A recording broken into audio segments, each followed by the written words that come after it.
first steamboat was in 1769. A guy by the name of Fitch made the first steamboat. It wasn't a very good design. He used it to get from Philadelphia across the Delaware River to New Jersey, right?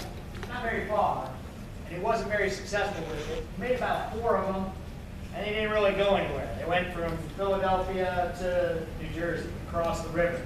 He didn't carry a lot of cargo. Like a lot of entrepreneurs, he ended up broke and without his boats. About 1807, a guy by the name of Fulton,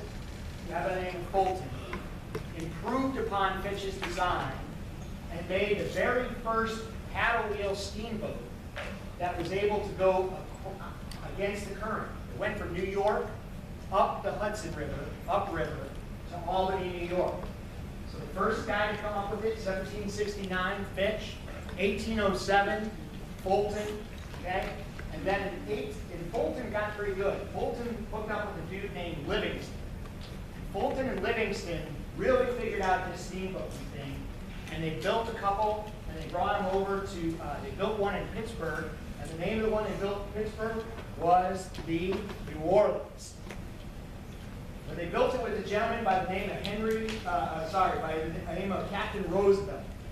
And Roosevelt, sounds familiar? Anybody know that name, Roosevelt? Yeah, president, right?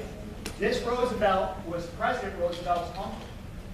And he was the first captain of the first Fulton and Livingston steamboat to leave Pittsburgh and go on the adventure down to New Orleans. Now, the really cool thing about the year was 1811. And in 1811, this was an adventure. They were leaving Pittsburgh and going down the Ohio and down the Mississippi to New Orleans on the very first steamboat to make that trek. And in 1811, the Great Comet, Halley's Comet, first showed up in 1811, and it was visible for almost the entire trip. The entire trip from Pittsburgh to New Orleans, they could see the comet every night. And the other thing that happened was there was a gigantic earthquake. The New Madrid Fault shook up in Missouri and changed the flow of the Mississippi very briefly. But the earthquake happened in 1811 as well. So this big comet is visible. This earthquake happens that shakes up the whole Midwest, changes the flow of the Mississippi. And the Indians were not very excited about this steamboat. They had never seen one before. So they thought the steamboat was the comet landed on Earth, which caused the earthquake. And so everywhere that the steamboat went, the Indians were trying to attack it from their dugout canoes.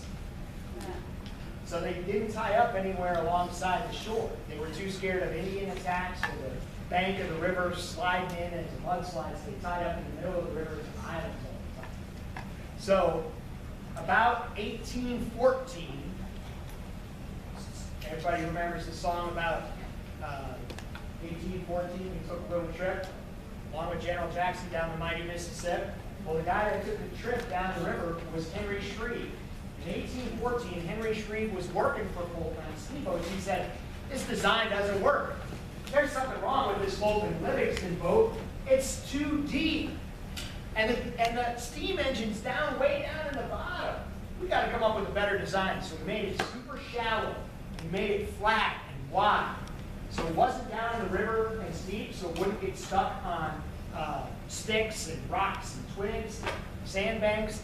And by moving the engine up out of the bottom of the ship and up onto the main deck of the boat, it gave the engine a lot more power. We're going to talk about that in a second. So Henry Shreve of Shreveport, right? Henry Shreve in 1814 improved the design, and that was the beginning of the era of the mighty Mississippi River steamboat. All right? So let's recap. Who can tell me who first came up with the steamboat?